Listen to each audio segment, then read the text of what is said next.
na Riviéře na Sex on the Beach Party. Nacházím se tady s Pavlem Kreidlem, vedle mě stojí Fake May a Míťa a Schumacher, jo, a Karaj Brothers. Takže nějakou první otázku, koho si vyberu, nevím. Takže třeba tady Pavla Kreidla, který se už jednou zúčastnil naší party, hrál na Casino Royale v Blansku. Tady se zeptám, Pavle, jak se ti tam vlastně líbilo, jaký to pro tebe bylo? Nebo jsi v Blansku už někdy poprvé hrál v té době? V Blansku jsem hrál pro vás, tuším poprvé. Bylo to fajn, akorát si pamatuju, že tenkrát jsem hrál ještě někde jinde, takže jsem přijel na poslední chvíli, někde jsem tady bloudil, kdo ví kde, ale... Mám skončil úspěch, ne? Přesně, ale jinak je to krásně. Výborný. Tak jo, takže zeptám se teďka tady... Měli byste udělat party na Macoše mimochodem. No taky nás to napadlo, tam je dobrý zvuk. taky nás to napadlo, ale je to taky moc prostorový tam, takže nevím, jestli by to bylo Poslechový bych to pojal. to bylo dobrý. Experimentální. Takže tady Fake May, já se chci ptat, ty ses vlastně teďka zúčastnil party Atlantis. Nevím, jestli jsi někdy hrál teďka pro nás nebo nehrál, tím si nejsem jist, neznám tak obsáhlé historii. Ale chci se zeptat, jako jaký vidíš rozdíl mezi vlastně party, co děláme my a co třeba dělají jiní producenti nebo promotéři? Jako, počkej, tím teďka myslíš ten Atlantis a ostatní věci, anebo myslíš Bublifuky? Myslím Bublifuky a prostě třeba proti Red Sunu, nebo prostě ne, no tak jsem to nechtěl říct. Jo, prostě pardon, takhle to nemělo vyznít. Ale vidím prostě tady lokální rivalitu. Ne, Boskovice versus Blansko. Řekněme, jaký vidíš prostě rozdíl mezi různými promotérskými organizacemi, prostě jaký je to vlastně činnost?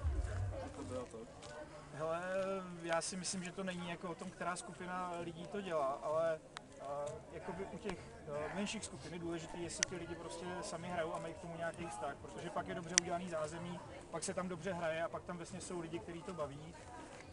Pokud to tak není, pokud prostě ti lidi k tomu vztah nemají, sami nehrajou, tak většinou je to odfláknutý, jsou tam špatné přenosky, je to prostě akorát na naštvání. Patří to do té první skupiny, jsi chtěl slyšet tohle a nejenom vy, ale vůbec tady lidi, co tady na okresu. Takže si myslíš, že i taková, řekněme, menší klubová party může fungovat stejně dobře jako třeba velký akce, třeba jako... Rozhodně může kolikrát fungovat líp, tam jsou velká akce, protože velká akce je kolikrát dělaná to řekl, spíš za účelem zbohatnutí určitých lidí a jim v podstatě jedno, jaký styl muziky tam bude hrát. Samozřejmě nějaká kvalita technická tam je, ale ne hudební. Kluci, zeptám se vás obou, vás tady všech, tady stojí to kolo. Co volíte radši, playery nebo grance? Co je pro vás prostě takový přínosnější nebo na čím začněte vy? Co? Pánové, no.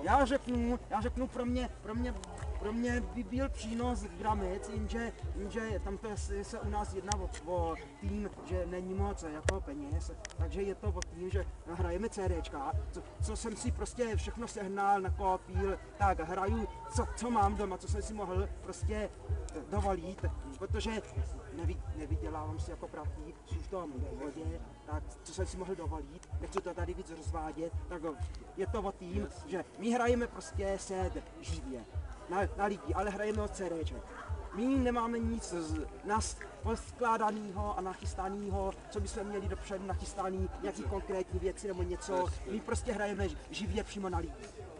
Ty jsi mě vlastně říkal, že vlastně hraješ hodně takový kombinační styl, že hodně kombinuješ styly. Takže můžeš mi o tom něco říct vlastně, o tom tým jako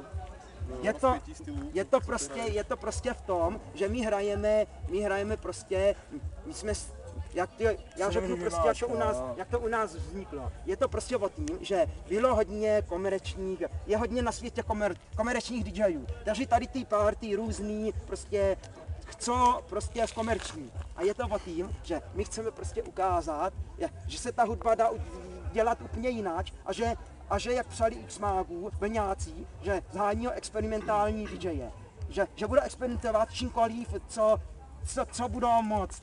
Tak my chceme ukázat prostě, že z toho hudbo se dá dělat cokoliv, že se dá prostě hrát různorodě, že není uzavřené DJ na jeden styl. Prostě my hrajeme energy experience v různých stylách, ale máme to jako speciální set, kde se nám hodně prolíná elektro, techno, klub a groove, prostě, že to je na rytmy a na tu energii toho a je to prostě o tím, že my chceme prostě ukázat každému, aby si zatancoval na to, co má svoje rád.